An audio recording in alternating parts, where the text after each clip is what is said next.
The wrench slipped from Roy's hand and clattered against the metal floor. He wiped the grease from his forehead and stared at the cargo hauler's engine, which looked worse than he expected. Station Outpost 7 attracted the worst ships in the sector, vessels held together by hope and bad welding. Roy had fixed hundreds of them over the years, working alone in his cramped repair bay while other mechanics refused jobs this difficult. The Quillen merchant who owned this particular hauler had practically thrown money at Roy to fix it immediately. 3 times the normal rate, paid up front, with nervous clicks of his mandibles that suggested he wanted to leave before anyone asked questions. Roy had learned not to care about his clients' problems. He fixed ships, collected payment, and asked nothing. But the scratching sound coming from the cargo bay made him pause. Roy grabbed his toolbox and walked toward the rear of the ship. The hauler's interior smelled of burnt circuits and something else, something organic and afraid. He followed the sound to a locked storage container, the kind used for transporting goods that needed climate control.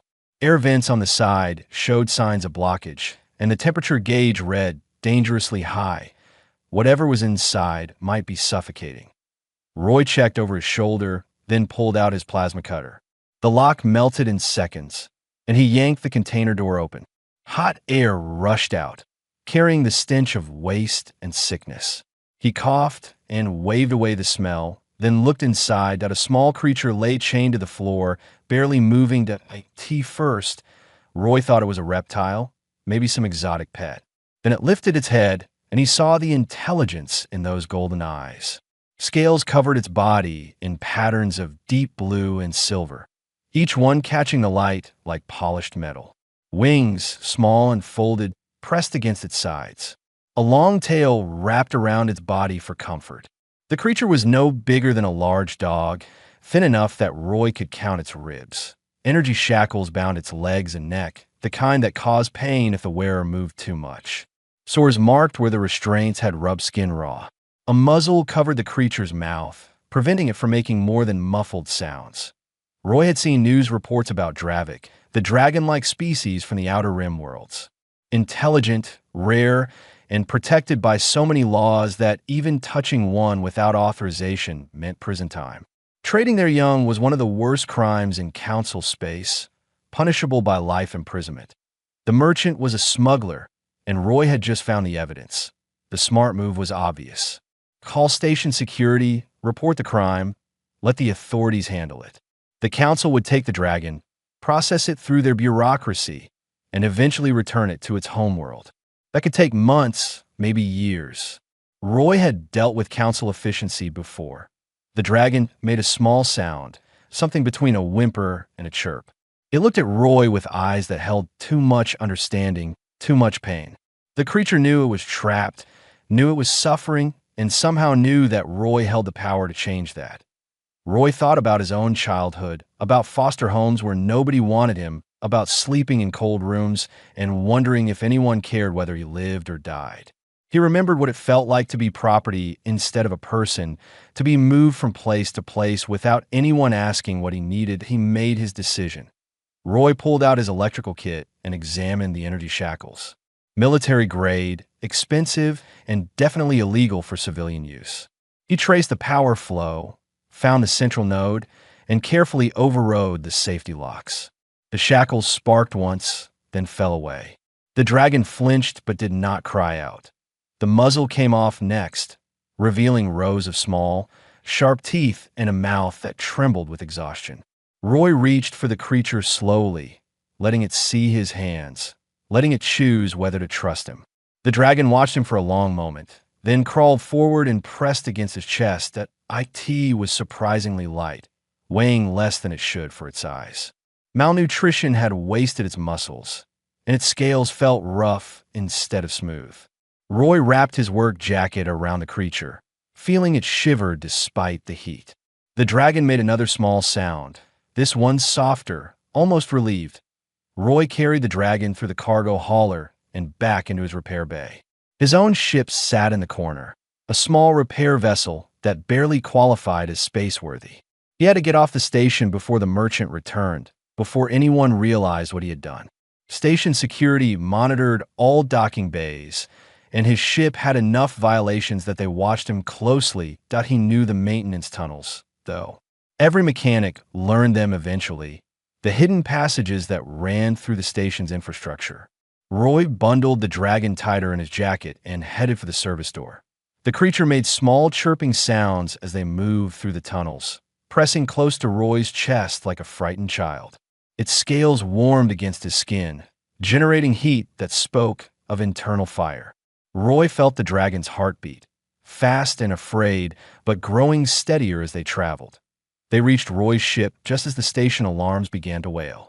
Somewhere above them, the merchant had discovered his missing cargo. Roy heard boots on metal, voices shouting orders, security teams mobilizing. He had minutes, maybe less, that he strapped the dragon into the co-pilot's seat, fired up the engines, and launched before the docking clamps fully released. Alarms screamed as his ship tore free, damaging both the station's equipment and his own hull. Roy pushed the engines past safe limits, aiming for open space, for anywhere that was not here. Behind them, Station Outpost 7 grew smaller. Ahead was nothing but empty space and uncertainty.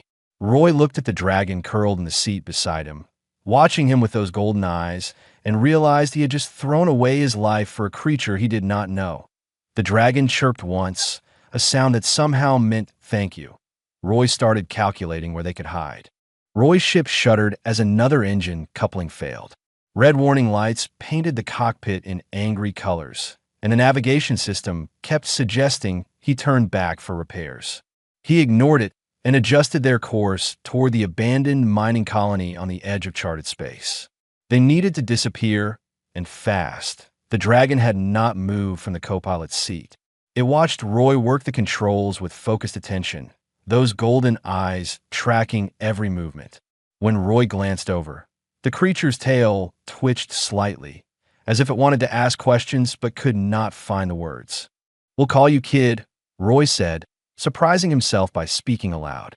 "Can't keep thinking of you as the dragon forever." Kid tilted its head, processing the sound. Dragons were supposed to be intelligent, Roy remembered from the news reports. Some scientists claimed they were smarter than most spacefaring species, with emotional depth that humans could barely understand. Looking at Kid now, Roy believed it. The colony appeared on their sensors after 6 hours of travel. Roy had worked here 15 years ago, back when the mining companies still pulled rare metals from the asteroids. They had abandoned it when the ore ran out, leaving behind habitats and equipment that slowly decayed in the vacuum. Perfect for hiding, Roy guided his damaged ship into the old landing bay. The atmospheric shield still worked, barely, creating a pocket of breathable air inside the hangar. He shut down the engines and listened to them tick and cool. Kid made a questioning sound, looking around at the dark, empty space. "Home for now," Roy said. He unbuckled the dragon and lifted it carefully. Kid was lighter than expected, bones pressing through scales that should have been smoother. "Let's find you something to eat." The colony's living quarters smelled of dust and recycled air. Emergency power kept basic systems running, enough for lights and environmental controls. Roy found the old mess hall and raided the emergency supplies, discovering sealed packages of protein paste and water purification tablets. Not great, but better than nothing. Kid sniffed the protein paste and made a disgusted sound that needed no translation. Roy almost smiled. "Yeah, tastes like engine oil, but it's food." The dragon eventually ate, taking small bites and watching Roy the entire time. When finished, Kid moved closer and pressed against Roy's leg, seeking warmth and reassurance. Roy reached down and carefully touched the dragon's head. The scales felt rough under his hand, damaged by poor care, but Kid leaned into the contact like it was precious. Over the next 3 weeks, Roy established a routine. Mornings meant checking Kid's health and preparing food. The dragon was malnourished and needed careful feeding to avoid making itself sick. Roy used his engineering knowledge to rig temperature controls in one of the old sleeping quarters, creating an environment warm enough for a young Dravik. Kid followed Roy everywhere. When Roy worked on repairing the ship, the dragon sat nearby and watched. When Roy explored the colony looking for useful supplies, Kid stayed close to his heels. At night, The dragon refused to sleep alone, curling up next to Roy's bunk until he gave up and let Kid share his bed. The dragon was recovering, gaining weight and energy. Its scales began to shine properly, and the sores from the shackles healed. Kid started making more sounds, a whole language of chirps and trills that Roy slowly learned to interpret. A high chirp meant excitement. A low rumble meant contentment. A sharp bark meant danger or fear. Roy discovered Kid's intelligence by accident. He had been working on a broken water recycler, parts spread across the floor, when he turned around to find Kid holding the exact tool he needed. The dragon had watched him work, understood what he was trying to do, and anticipated his next move. "Smart kid," Roy muttered, taking the tool. Kid made a pleased sound and went back to examining the other tools, sorting them by size with careful precision. Days turned into weeks. Kid grew stronger, now the size of a large wolf, with wings that could fold and unfold properly. The dragon practiced breathing fire in controlled bursts, always careful not to damage anything important. Roy watched these displays with a mixture of amazement and worry. Kid was still young, still learning, but already showing abilities that could be dangerous without guidance. One afternoon, Roy found Kid arranging small pieces of scrap metal in patterns on the floor. The dragon worked with intense concentration, moving each piece until it looked right. When finished, the pattern resembled a nest, circular and protective. Kid looked at Roy and made an expectant sound. Roy remembered reading something about Dravic nesting behavior, how they built homes for their families, how they showed affection through gifts and careful arrangement of their surroundings. His chest felt tight. Kid was not just recovering from trauma. The dragon was trying to build a home with him. That night, Roy sat on his bunk and Kid curled against his side, warm and solid.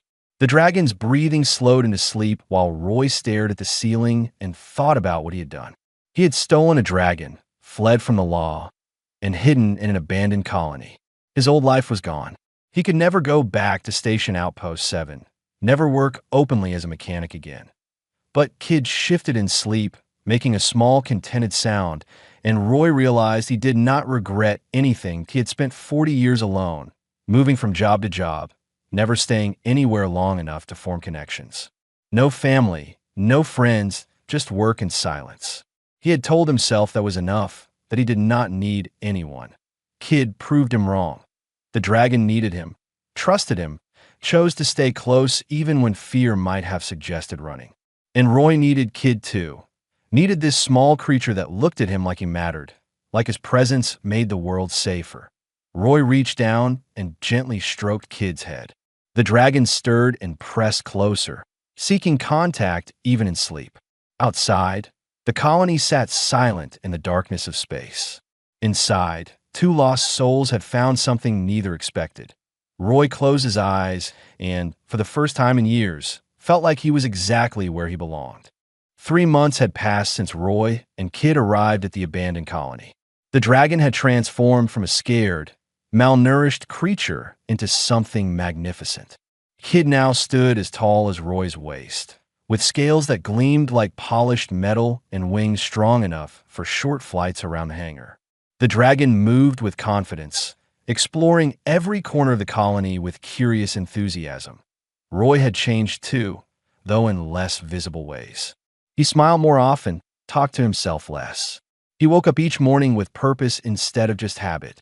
Kid gave him reasons beyond survival, made him think about futures instead of just getting through another day. The data terminal in the old command center still worked, connected to archive files from before the evacuation. Roy spent his evenings reading everything he could find about Dravic culture and biology. He learned that dragons matured slowly, taking years to reach adulthood. Kid was barely 6 months old, equivalent to a human toddler, which explained the constant curiosity and need for attention. But he also learned about soul linking, the Dravic concept of chosen family. Unlike humans who defined family through blood, Dravic selected their family members based on trust and emotional connection. The signs were specific: constant physical proximity, sharing of food, gift-giving through meaningful objects, and protective behavior. Kid showed all of these signs toward Roy. The realization hit him one evening while watching Kid carefully arrange tools in Roy's workshop. The dragon was not just keeping him company. Kid was building a family bond, treating Roy as a parent despite the massive differences between their species. Roy sat down heavily, overwhelmed by the weight of that understanding. He had never been anyone's family before, never had someone depend on him for more than fixing their ship. The responsibility should have terrified him. Instead, it felt right, like something he had been missing without knowing it. Kid noticed his distress and trotted over, pressing a warm snout against Roy's hand. The dragon made a questioning sound, concerned. Roy laughed and scratched behind Kid's ears, feeling the dragon lean into the touch. "I'm okay," he said, "just thinking about how much you've grown." Kid rumbled contentedly and settled at Roy's feet, clearly planning to stay there as long as Roy remained sitting. The dragon's loyalty was absolute, unquestioning, and somehow deserved despite Roy's doubts about his own worthiness. Their peaceful routine shattered on a Tuesday, though Roy had lost track of actual days weeks ago. He was teaching Kid how to identify different types of metals when alarms blared through the colony. Someone was approaching, their ship's signature appearing on the long-range sensors. That Roy's blood went cold. He pulled up the scanner data and felt his stomach drop. Not a council patrol ship, which might have meant arrest, but also legal process. This was a private vessel, heavily armed, with a registration traced back to the same merchant who had originally owned Kid. The hunters had found them. Roy ran through the colony to the command center, Kid racing alongside him with wings half spread for balance. He pulled up the defense grid, ancient systems that miners had installed to protect against pirates. Most of it was offline, decades without maintenance taking their toll. He had maybe 40% functionality, and that was being generous. "Listen to me," Roy said, kneeling to look Kid in the eyes. The dragon watched him with intense focus. "You need to hide. Find the deepest part of the mining tunnels and stay there until I come get you." Kid made a sharp negative sound and moved closer to Roy, clearly refusing. The dragon's protective instincts had kicked in, seeing Roy as family to defend rather than parent to obey. "Please," Roy said, and his voice cracked. "I can't protect you if I'm worried about you getting hurt. I need you safe. Can you do that for me?" Kid stared at him for a long moment, then made a low, unhappy sound. The dragon touched its snout to Roy's forehead, a gesture of trust and affection that Roy had seen in the archive videos. Then Kid turned and raced toward the mining tunnels, looking back once before disappearing into the darkness. Roy stood and checked the defense systems. He had explosives from the old mining operations, power conduits he could overload, and structural weak points throughout the colony that could be triggered to collapse. He was a mechanic, not a soldier, but he understood systems and how to break them in useful ways. The hunter ship landed in the main bay. Roy watched through cameras as 5 figures emerged, all armed with military-grade weapons. They moved with professional efficiency, clearly experienced in this kind of work. The lead hunter was a Vren, a species known for tracking abilities and complete lack of mercy. Roy triggered the first trap as they entered the main corridor. Explosive charges blew out supports, sending ceiling panels crashing down. The hunters scattered, taking cover, but none were seriously hurt. They would be more careful now. Roy led them deeper into the colony, using his knowledge of every passage and junction. He collapsed tunnels behind them, sealed doors, cut power to sections they needed to cross.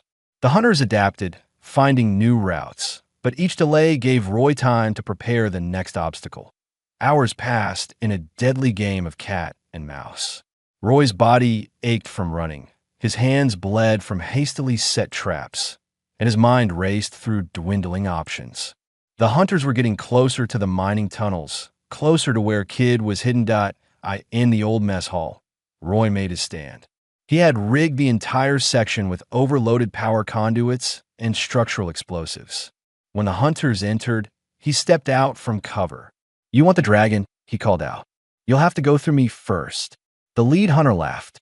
"Stupid human. We'll kill you and take what belongs to our employer." Roy smiled, though his heart hammered in his chest. "Try it." The hunters opened fire. Roy dove behind a support pillar as plasma bolts scorched the air where he had been standing. His ears rang from the near misses, and the smell of burning metal filled his lungs.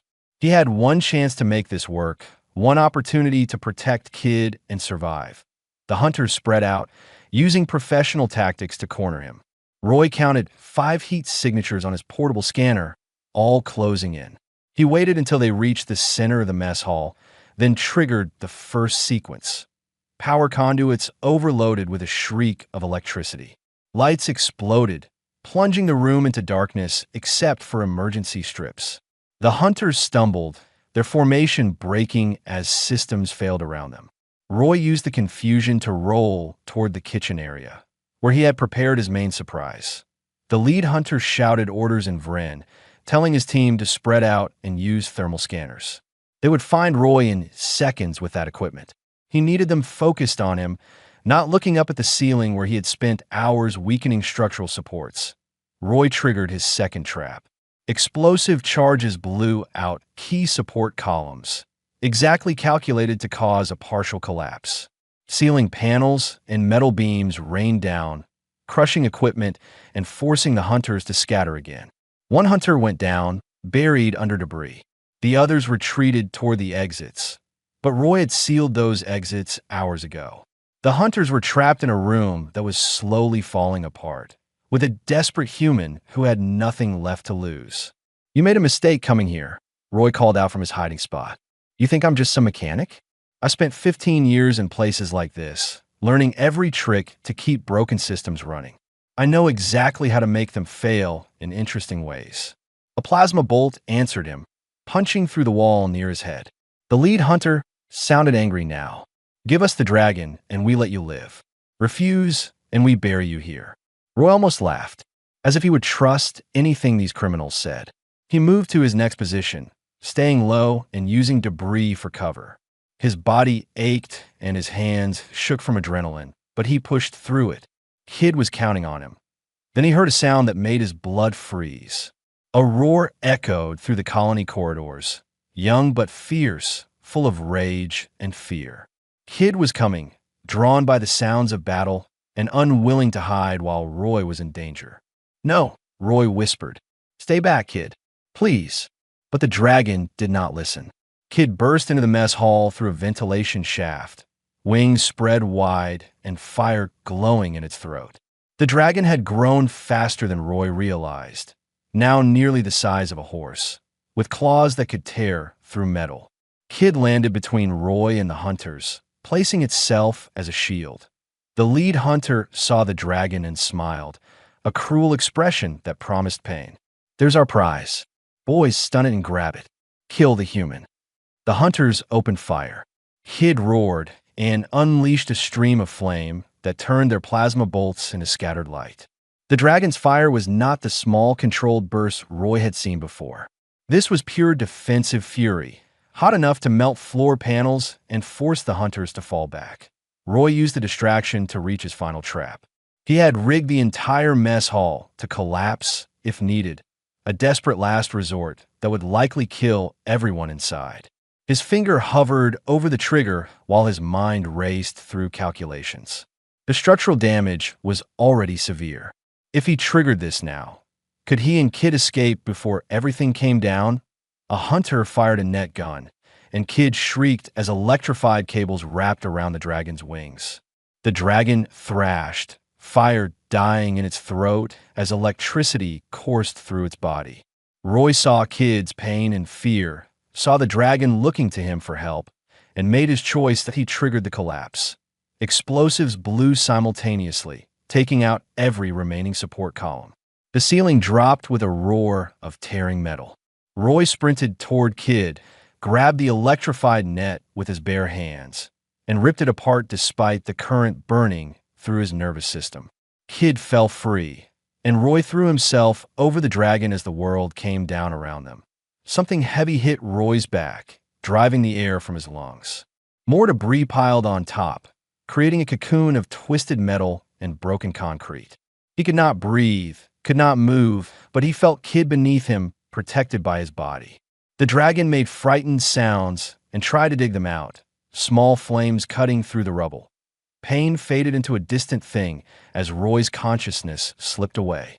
His last thought was hoping that Kid would survive this, would find safety somehow, would know that Roy had chosen to protect the dragon until the very end.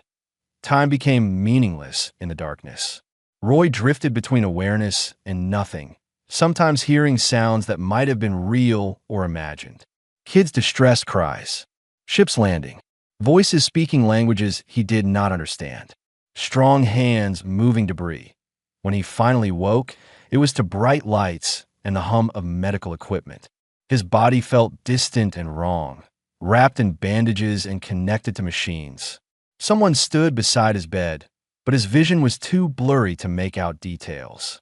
"Kid," he tried to say, but his voice came out as barely a whisper. The warm weight settled against his side, and he heard a familiar rumble. Kid had refused to leave, the nurse explained. The dragon had fought anyone who tried to separate them, making distress calls that echoed through the entire medical facility. They had given up and let Kid stay. Roy managed to move his hand enough to touch scales. Kid pressed closer, making soft sounds that meant relief and love and fear. The dragon had been terrified, thinking Roy was dead. "I'm okay," Roy whispered. "We're okay." But even as he said it, he knew they were far from safe.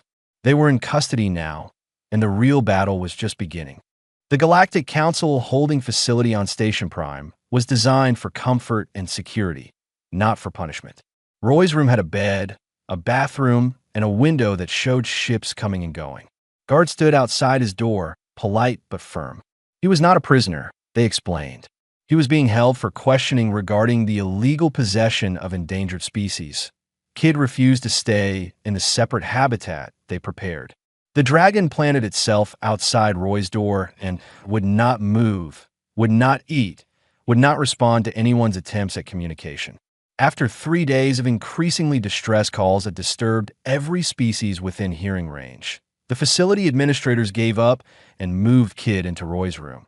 The reunion was brief but intense. Kid pressed against Roy's chest, scales warm and trembling.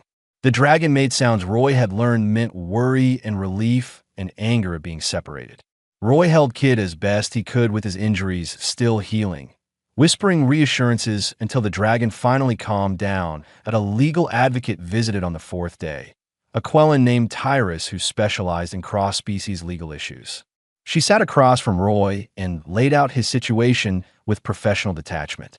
He was charged with theft of protected species, evading arrest, destruction of council property, and endangering a juvenile Dravik through reckless behavior. "They want to make an example of you," Tyrus said. "Human steals dragon, causes massive property damage, almost gets them both killed. The merchant has spun a story claiming he rescued Kid from traffickers and you kidnapped the dragon before he could report it to authorities." Roy felt cold. "That's a lie." "Yes, but he has documentation. Forged, certainly, but good enough to create doubt. Your defense is basically your word against his, and you were the one who fled with the dragon." Kid, who had been listening from Roy's side, made an angry rumbling sound. The dragon understood more than anyone realized, picking up on tone and emotion even when the words were too complex. "What about Kid?" Roy asked. "Can't they tell the dragon was being abused?" "Physical evidence supports your claims about mistreatment," Tyrus admitted. "But that does not prove you were the one who freed Kid rather than stole the dragon. The merchant claims you sabotaged his ship and took Kid while he was seeking help." Roy wanted to punch something. The system was broken, twisted to protect the criminal while punishing the person who actually helped. He had seen this before in his own childhood, had lived through authorities who believed paperwork over reality. 2 days later, everything changed as a ship arrived from the Dravik homeworld, carrying an elder named Grandmother Scala. She was ancient by Dravik standards, her scales silver with age and her wings bearing scars from a long life. She requested to meet with Kid privately, and the council could not refuse. Dravik were a powerful species politically, and their demands carried weight. Roy waited in his room while Scala examined Kid. Hours passed with no word. He imagined the worst, that they would take Kid away to be raised properly by other Dravik, that he would never see the dragon again. The thought hurt worse than any of his physical injuries. When Scala finally visited Roy, she moved with grace despite her age. She studied him for a long moment, golden eyes that had seen centuries taking his measure. "The youngling has soul linked with you," she said without preamble. "Complete bond, initiated by choice, maintained through mutual care. This is rare between different species, but it happens. Kid chose you as family." Roy's throat tightened. "I didn't know what that meant at first. I just wanted to keep kids safe. And you have, at great personal cost." Scala settled herself, tail wrapping around her feet in a gesture of formal conversation. "Kid has shown me memories of your time together. Dragons have good recall, and younglings share their memories with trusted elders. I have seen how you cared for the child, taught patience and kindness, protected at risk of your own life." "Kid protected me too," Roy said quietly. "The dragon came back during the fight, refused to hide when I was in danger." Scala made a sound that might have been approval. "Yes, that is the nature of soul linking. Neither puts themselves above the other. Both protect, both sacrifice. This is true family, human.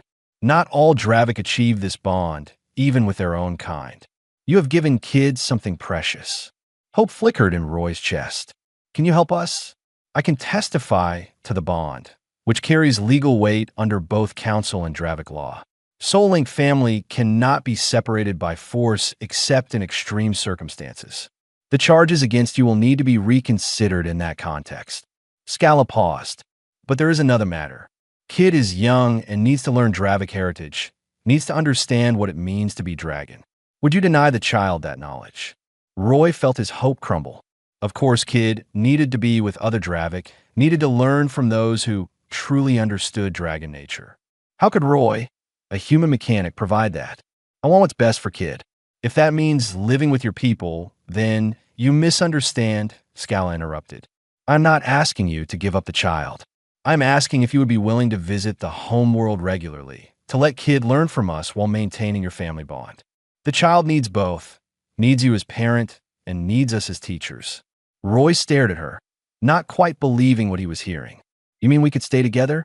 Soul linking is sacred to my people. We do not break such bonds. You are Kid's family now, in the eyes of Dravik law and tradition.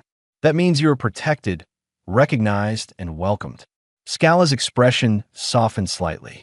"Besides, Kid would never forgive me if I suggested separation. The child is quite fierce in defending you." For the first time in days, Roy laughed. It hurt his healing ribs, but he could not stop. Kid made a questioning sound and pressed closer, confused but responding to Roy's emotional shift with curiosity.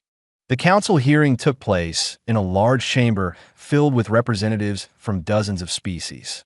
Roy stood at the center, wearing clothes that Tyrus had provided since his old work coveralls were evidence. Kid sat beside him, the dragon's presence both comfort and statement. They were family, and they faced this together.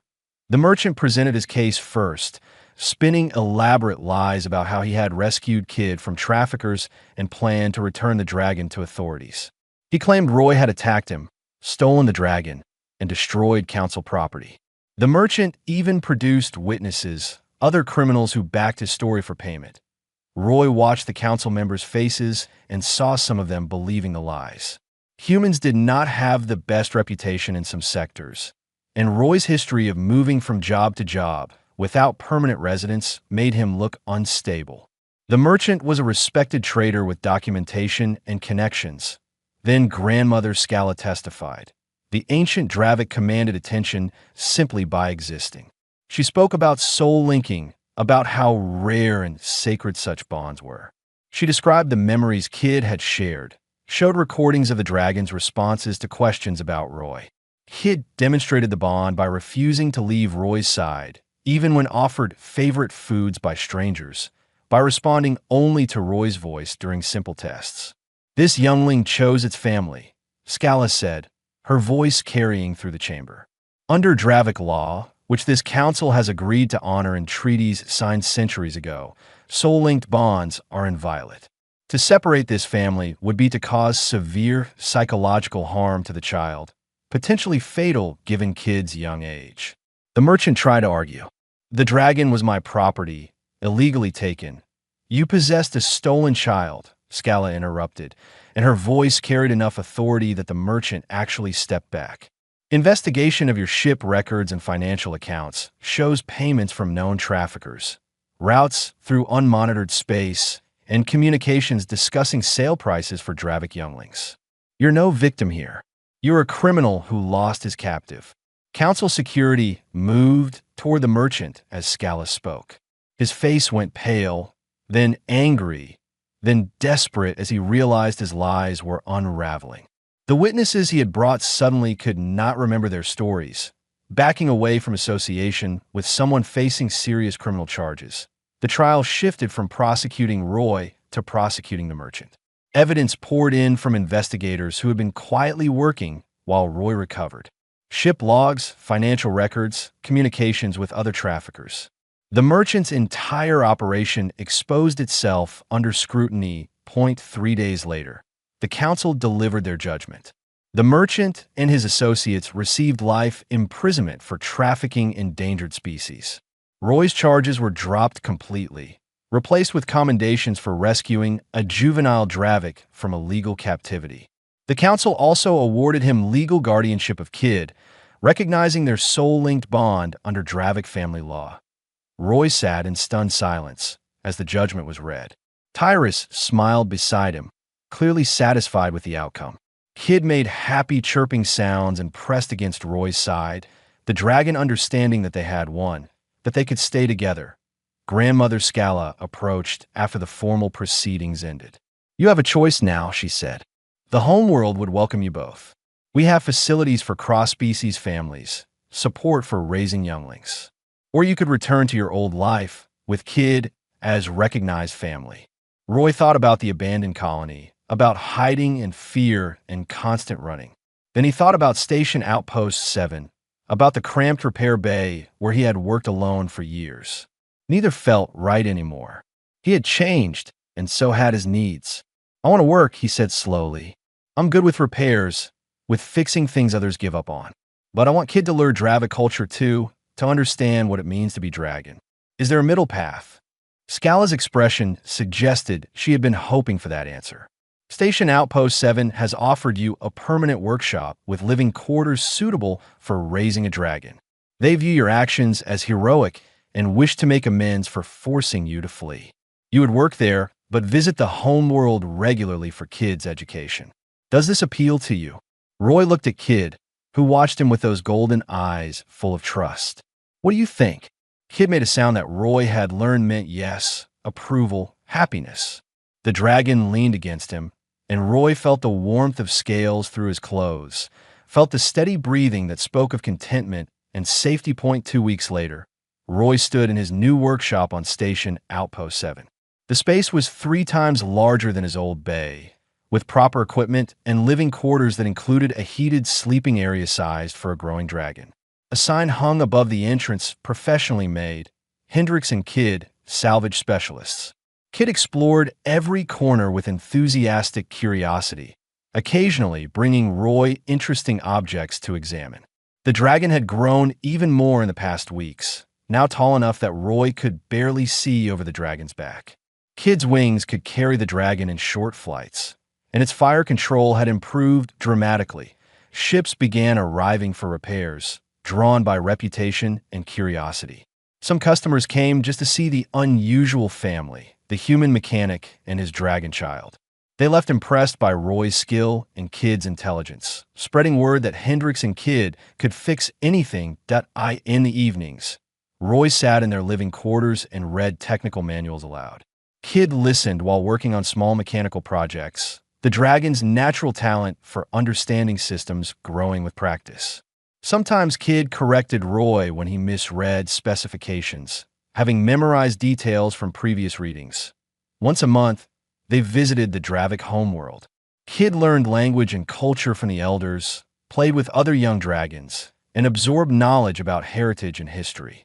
Roy watched his child grow confident in dragon identity while maintaining their bond. One evening, after returning from the homeworld, Kid brought Roy a carefully crafted metal sculpture. The dragon had made it using skills learned from both Roy's teaching and Dravik art traditions. It depicted two figures, one human and one dragon, standing side by side. Roy felt his eyes burn with unexpected emotion. He pulled Kid close, and the dragon rumbled with contentment. "Thank you," Roy whispered, "for choosing me, for being my family." Kid made a sound that meant always, forever chosen. The dragon pressed closer, and they sat together in comfortable silence. Roy had spent 40 years alone, convinced that family was something other people had, something he did not deserve. Kid proved him wrong. Family was not about blood or species. It was about choice, sacrifice, and love freely given that a lonely mechanic had freed a chained dragon baby and discovered the family he never had. In return, that dragon had given a forgotten human the love he had always deserved. They built a life together, two lost souls who found home in each other, and that was enough.